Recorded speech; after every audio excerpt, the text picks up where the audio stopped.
예, 이사야서 말씀 설교할 때마다 내용 이해를 위해서 말씀을 항상 드렸는데, 이사야서는 66장에 걸친 아주 방대한 예언서입니다. 그리고 내용이 서로 이렇게 알고 보시면 확실히 다르고 분위기가 다르고 역사적인 배경도 달라요. 그래서 이사야서를 학자들은 세 등분을 합니다. 그래서 제1 이사야, 제2 이사야, 제3 이사야. 그래서 제1 이사야를 쓴 사람을 제1 이사야라고 이야기를 합니다. 우리가 보통 생각하는 이사야입니다. 그리고 제2 이사야를 쓴 사람을 제2 이사야라고 이야기를 해요. 이건 편의상 이야기를 하는 겁니다.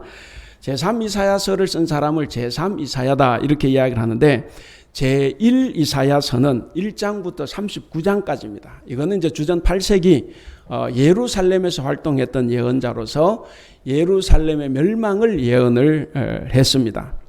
그리고 이제 제2 이사야는 40장부터 50장이에요. 그래서 40장 1절부터 분위기가 완전히 달라졌어요. 거기서는 이미 나라가 멸망을 해버렸어요. 그래서 바벨론 포로지에서 살아가고 있는 상황을 이야기합니다. 그래서 제2 이사야서는 바로 바벨론 포로 시대에 활동한 예언자가 이미 멸망한 유다의 회복을 예언하는 내용입니다.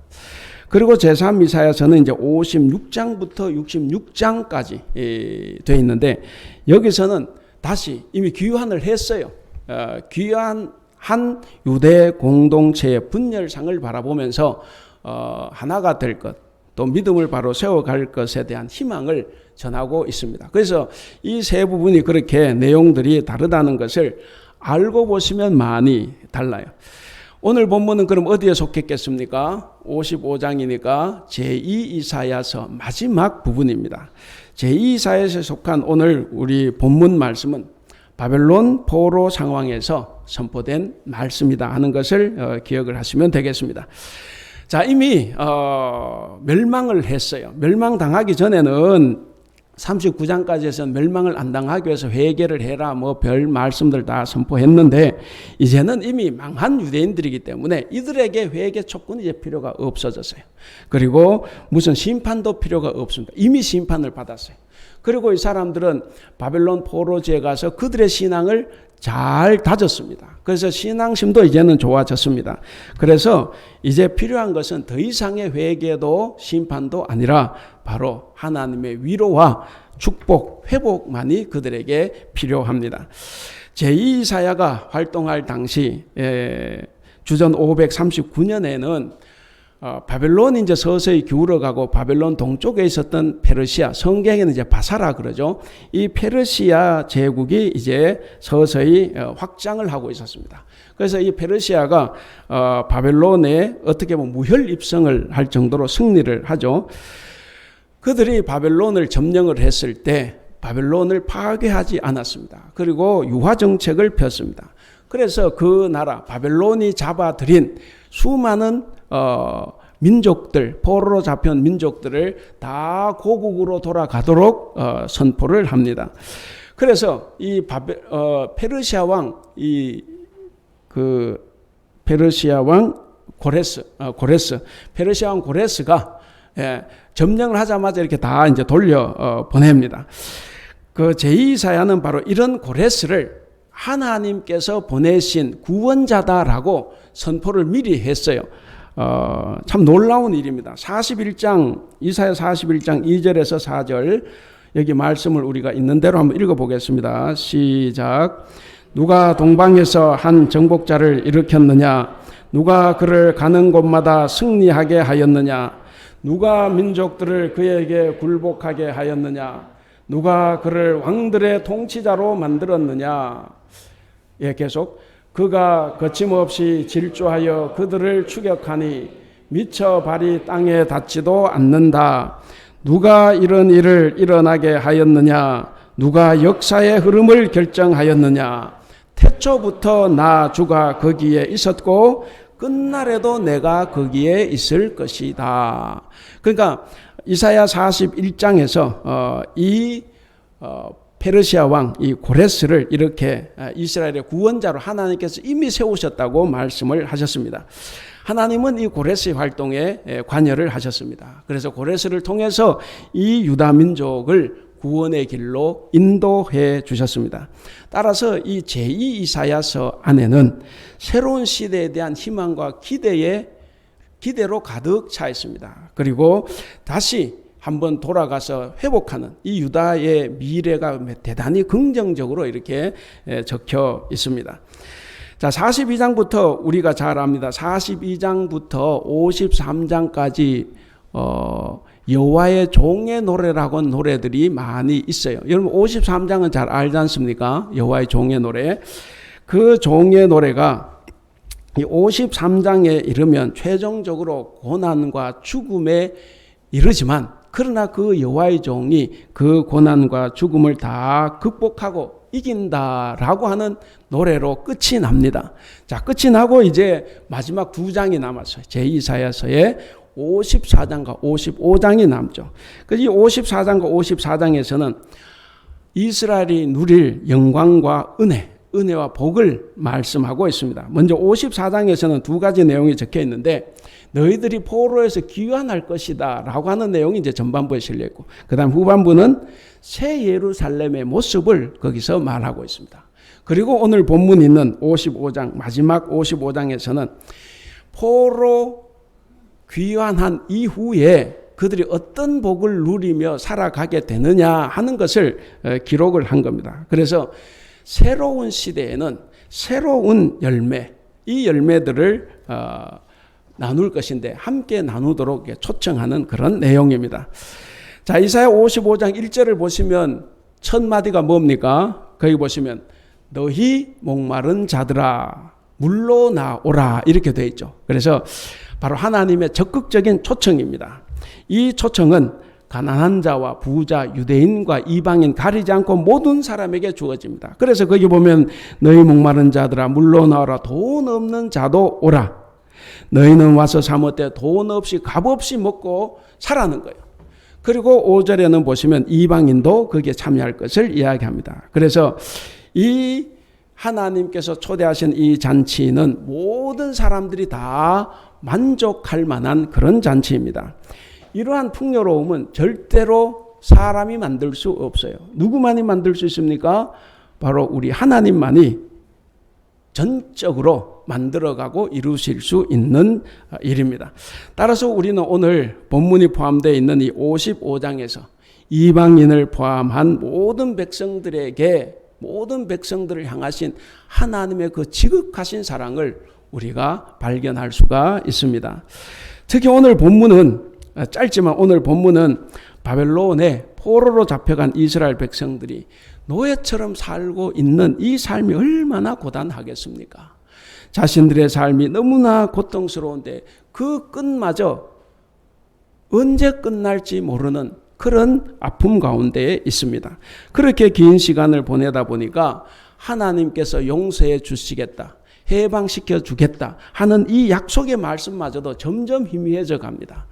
여러분, 포로로 끌려간 지 50년만 해방을 하잖아요.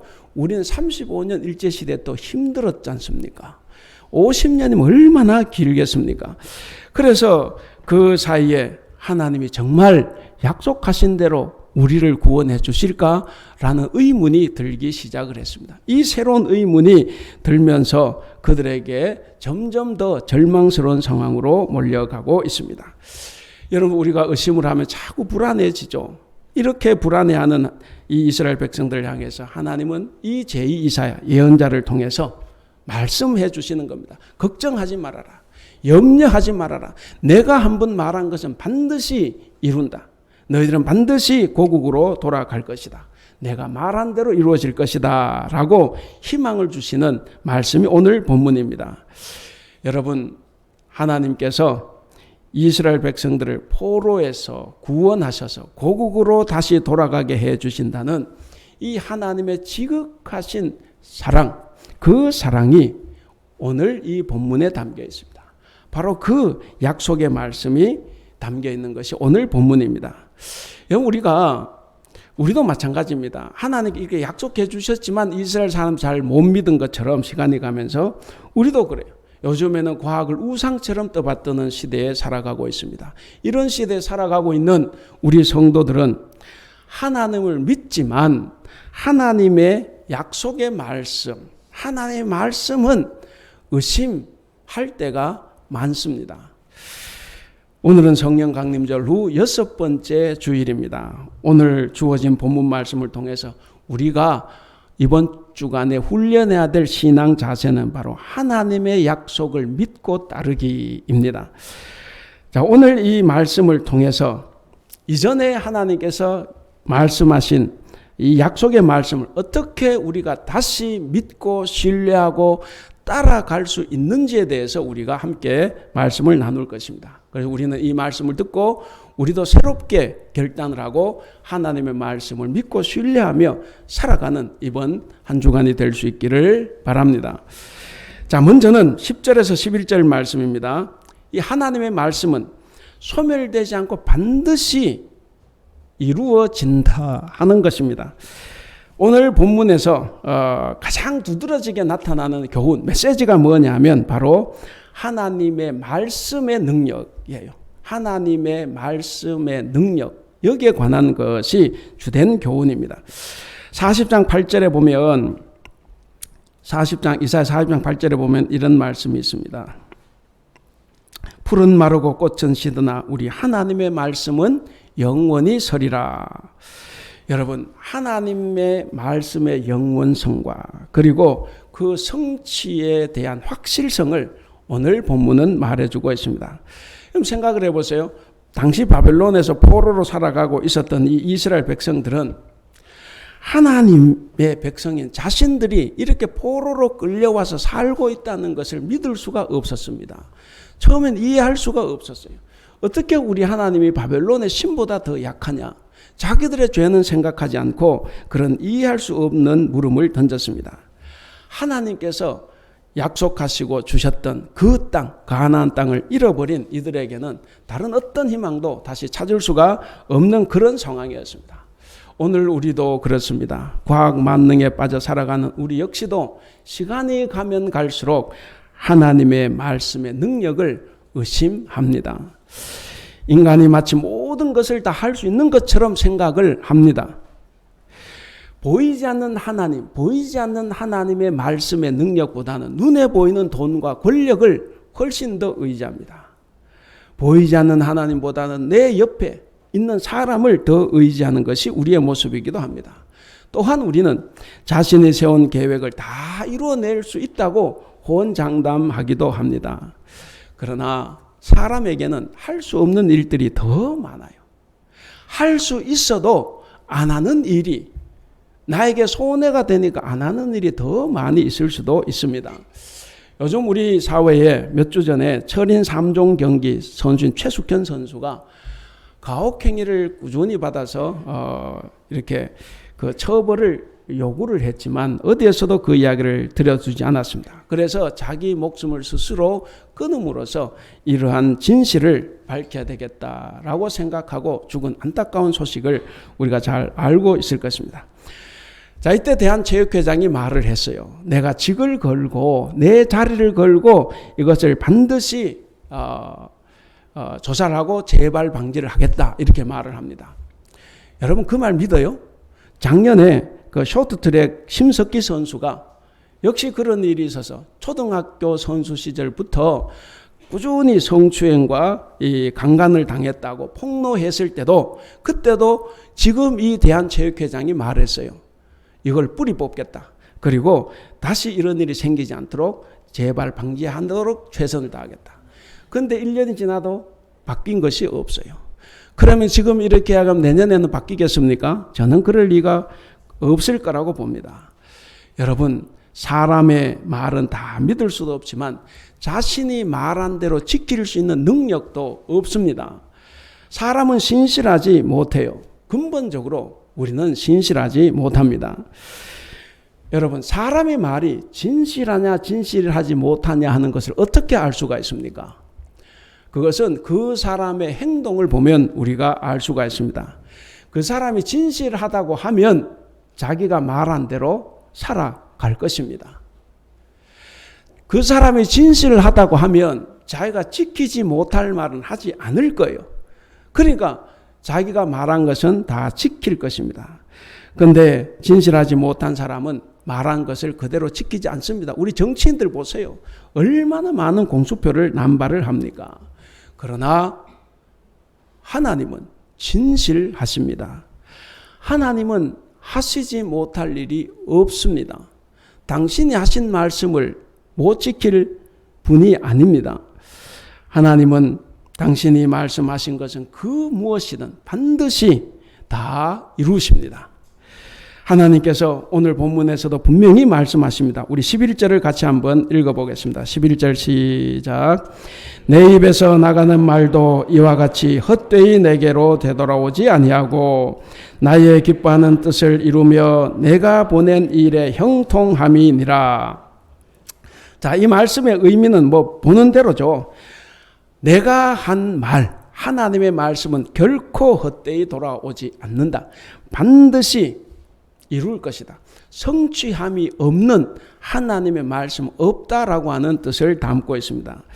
여러분, 하나님의 입에서 나오는 말씀은 헛되이 사라지지 않고 반드시 그 목적을 이룹니다. 이것을 확신시키기 위해서 10절에서 이런 비유를 들어요. 우리 10절을 같이 한번 읽어보겠습니다. 시작. 이는 비와 눈이 하늘로부터 내려서 그리로 되돌아가지 아니하고 땅을 적셔서 소출이 나게 하며 싹이 나게 하여 파종하는 자에게는 종자를 주며 먹는 자에게는 양식을 줌과 같다. 예. 자, 이 말씀의 의미도 명확하지 않습니까? 비와 눈은 내리면 절대로 아무 일도 하지 않고 하늘로 다시 올라가는 일은 없어요. 반드시 내리면 작물을 잘 자라게 하고 사람과 짐승에게 먹을 양식을 제공해 줍니다. 그것이 자기의 목적이에요. 하나님의 말씀도 그렇게 비와 눈처럼 듣고 순종하는 자들에게 반드시 생명과 살 길이 되어준다라고 하는 말씀입니다. 여러분, 하나님의 말씀은 그냥 선포되어지는 걸로 끝나지 않습니다. 선포된 말씀은 반드시 이루십니다. 실로 하나님의 말씀은 어느 곳에서든 놀라운 결실을 맺습니다. 그 말씀이 악한 자들에게 주어질 때는 회개와 구원의 역사를 이룹니다. 그것을 받아들이지 않을 때는 정죄와 심판의 역사를 이룹니다. 그리고 의로운 자들에게 주어질 때는 위로와 격려가 되고 능력과 소망이 됩니다. 그리고 그들 삶 속에서 기적을 이루어 가십니다. 그 말씀이 선포될 때 나라가 설 수도 있고 제국이 무너질 수도 있습니다. 그래서 우리 주님께서 마태복음 24장 35절에서 말씀하셨습니다. 천지는 없어질지언정 내 말은 없어지지 아니하리라. 하나님의 말씀이 쉽게 이루어지지 않는 것처럼 느껴질 때도 많아요. 우리가 살아가면서. 그럴 때도 많지만 그러나 하나님의 말씀은 단순히 미래의 청사진으로 끝나지 않습니다. 우리는 그저 미래 청사진으로 제시할 때도 많아요. 그러나 하나님의 말씀은 절대로 미래 청사진으로 끝나지 않고 자연세계의 흐름처럼 반드시 이루신다라고 하는 사실입니다. 성도 여러분, 그렇기 때문에 말씀을 따라 살아가시기를 바랍니다. 여러분이 읽고 묵상한 말씀, 그리고 공부하고 연구한 그 말씀, 그리고 오늘 또 선포되는 이 말씀을 따라 살아가는 여러분들이 되시기를 바랍니다. 하나님은 오늘도 우리들이 마땅히 해야 될 일과 그리고 하지 말아야 될 일들 분명하게 그리고 단호하게 말씀하십니다. 여러분, 우리가 왜 말씀 읽고 기도해야 됩니까? 늘 하나님과 동행하는 삶을 살아야만이 내 양심에서 울리는 소리가 있어요. 그것은 곧 하나님이 주신 하나님의 음성일 수가 있습니다. 우리는 그것을 지키며 살아가야 합니다. 저는 여러분들이 부디 이 하나님의 말씀을 실천하며 복되게 살아갈 수 있기를 바랍니다. 그래야면 하나님께서 여러분들의 삶에 적극적으로 개입하셔서 의미 있는 결실을 맺게 하시고 확실한 복의 열매를 거두며 살아가게 하실 것입니다. 자, 두 번째는 이 하나님의 말씀은 곤고한 우리들의 삶에 기쁨과 평안을 주신다고 12절에서 말씀하고 계십니다. 마태복음 8장에 보면 하나님 한 백부장의 믿음에 대해서 소개하는 부분이 있습니다. 예수님께서 어느 날 가버나움에 들어가셨습니다. 그때 한 백부장이 나와서 주님께 간구를 했습니다. 주님, 내 하인이 지금 병이 들어 괴로워합니다. 와서 고쳐주십시오. 예수님께서 그걸 듣고 그래 내가 가서 고쳐주마 하고 가려고 하는데 이 백부장이 말을 해요.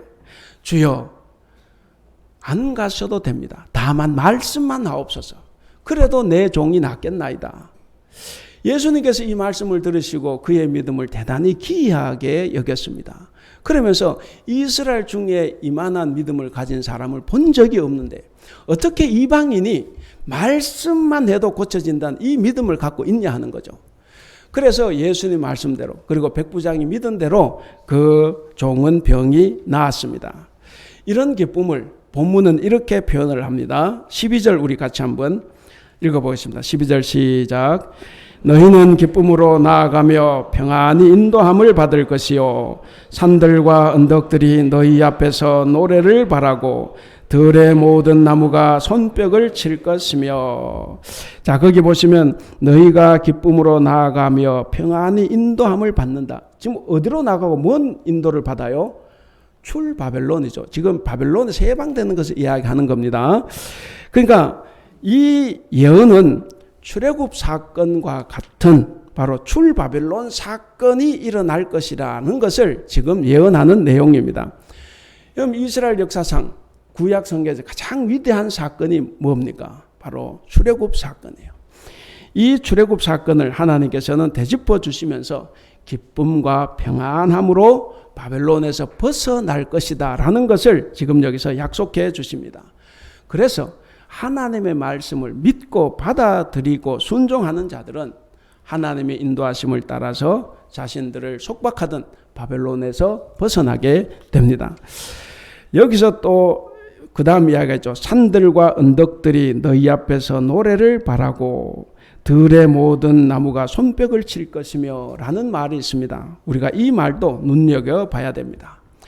지금 이 말씀을 선포하고 있는 예언자 제2 이사야는 그들이 노예의 멍에를 벗어버리고 하나님의 인도하심을 따라서 자유로운 땅으로 떠나는 출바벨론 사건이 발생하면 바로 자연, 땅과 산들, 언덕들, 들의 모든 나무가 손뼉을 치며 너희들을 축하할 것이다 라고 예언을 하고 있습니다. 성도 여러분, 하나님의 말씀은 믿는 자들에게 생명과 자유, 기쁨과 평안을 가져다 줍니다. 여러분, 우리가 억지로 정말 어쩔 수 없이 읽어야 될 말씀이 아니에요. 성경책은 가장 많이 팔리는 베스트셀러입니다. 그러나 가장 읽지 않는 책이라는 소리를 듣습니다. 그런데 성경책이 그런 소리를 들어서는 안 되죠. 하나님의 말씀, 하나님께서 말씀하시면 능력이 나타날 뿐 아니라 우리에게 바로 기쁨과 평안을 가져다 주십니다. 세 번째로 생각해 볼 하나님의 말씀입니다. 하나님은 당신이 약속하신 이 말씀을 통해서 이 세상뿐만 아니라 사람들도 다 변화시킨다는 사실입니다. 우리가 13절 같이 한번 읽어볼까요? 13절 시작. 잣나무는 가시나무를 대신하여 나며 화석류는 찔레를 대신하여 날 것이라. 이것이 여호와의 기념이 되며 영영한 표징이 되어 끊어지지 아니하리라. 자, 여기 13절에 보면 네 가지 나무가 나오죠. 네 가지 식물이 나오는데 잣나무와 화석류 그리고 가시나무와 찔레 이렇게 네 가지가 나옵니다. 가시나무와 찔레 생각나는 게 있죠. 창세기 3장에 인간이 범죄해서 땅이 저주를 받죠. 땅이 저주를 받으니까 땅에서 그동안에 없었던 바로 가시덤불과 엉겅퀴가 났습니다. 엉겅퀴가 바로 그것을 상징하는 거예요. 그래서 사람들이 범죄해서 닥친 고통을 사람들이 범죄에서 당하는 고통의 모든 현장을 상징하는 말이 바로 이 가시나무와 찔레입니다. 여러분, 우리는 살아가면서 이런 가시나무 찔레에 의해서 많은 고통을 당합니다. 가시나무는 찔러요. 가시나무는 찌른데 잣나무는 사시사철 푸르는 목재로서 최고급 건축 재료입니다. 찔레는 역시 찌르는 거죠. 따갑게 하는 거예요. 그리고 옴을 붙게 하는, 옴을 발생시키는 그런 그 독성을 지닌 쐐기풀입니다. 반면에 화석류는 뭡니까? 평화를 상징하는 나무입니다. 자, 근데 바로 하나님은 이러한 고통의 자리에서 이스라엘 백성들을 이끌어서 기쁨으로 나아가고 평안히 인도함을 받을 거다. 이렇게 지금 말씀하고 계십니다. 그러면서 뭐라고 말씀하십니까? 잣나무는 가시나무를 대신하며 화석류는 찔레를 대신해서 날 것이다. 이렇게 말씀을 하고 있습니다. 이 말씀이 뭐겠습니까? 뭐 다 잘 아실 겁니다. 이 말씀은 이제 죄 용서함을 받고 하나님과의 관계가 회복된 백성들의 삶에 다시는 하나님의 형벌이 주어지지 않을 것이다. 그리고 형벌 대신에 하나님의 은혜와 복이 회복될 것이라는 것을 부각시키는 그런 예언의 말씀입니다.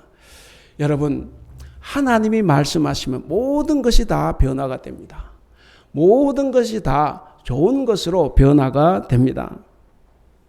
세상을 바꾸는 이 하나님의 말씀은 세상만이 아니라 강팍한 사람들도 다 바꾸십니다. 삭개오가 예수님을 만났어요. 예수님 만나고 난 다음에 그의 인격과 삶이 달라졌습니다. 베드로도 그랬어요. 바울도 그랬습니다. 바울도 예수님 만나고 난 다음에 그가 예수님을 전하는 사도로 바뀌었습니다. 물론 하나님께서 약속하신 이전과 다른 이러한 놀라운 세계는 그냥 이루어지는 건 아니에요. 그냥 주어지는 것이 아닙니다. 그래서 오늘 본문이 있는 55장 6절 7절에서 여호와를 찾으라고 권면을 합니다. 우리 6절 7절을 같이 한번 읽어보겠습니다. 시작.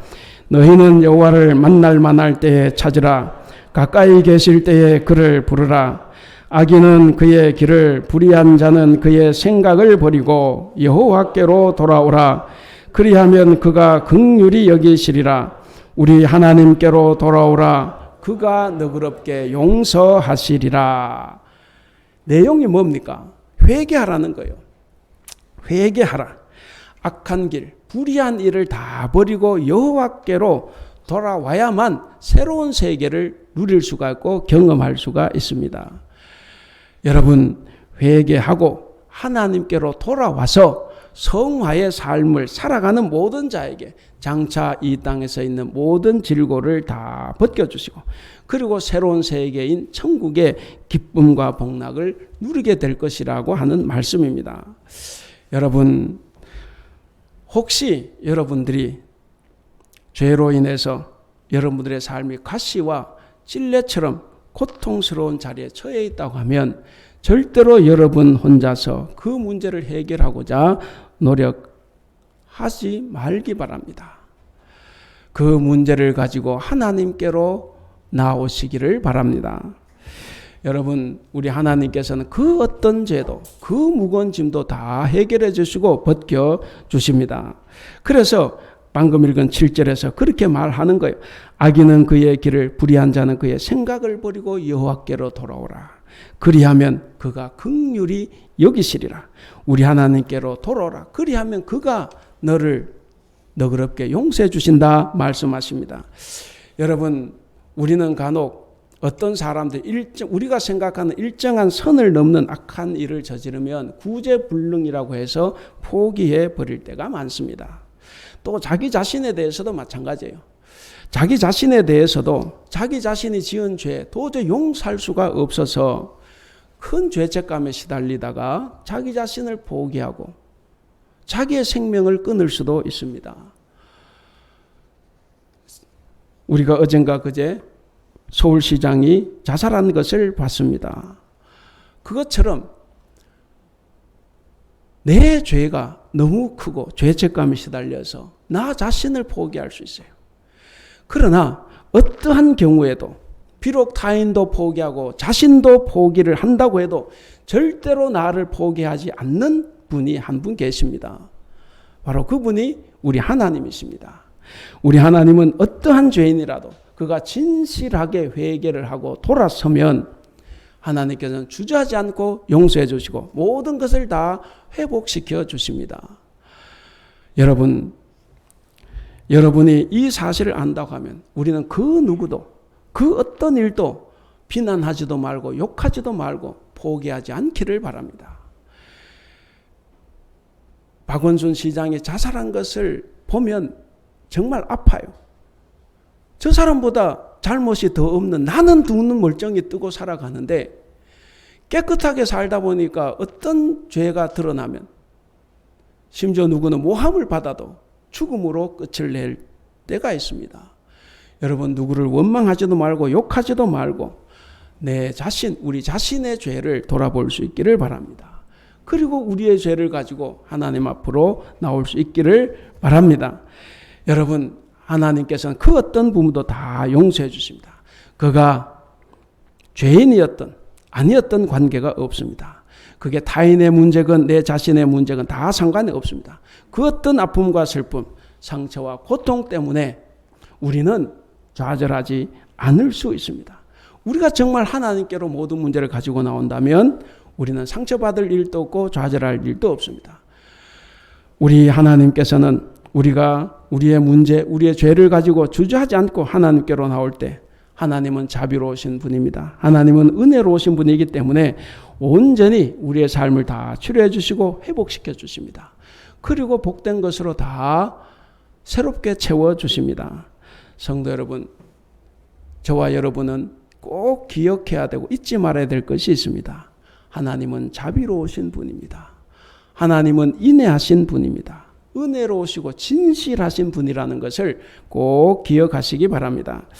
하나님은 여러분들이 이 땅에서 당하는 고통을 기쁨과 평안으로 바꾸어 줄 수 있는 유일한 분이십니다.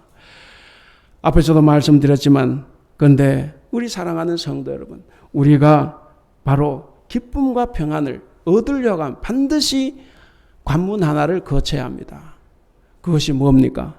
바로 하나님 앞에서 진실한 마음으로 회개하는 것입니다.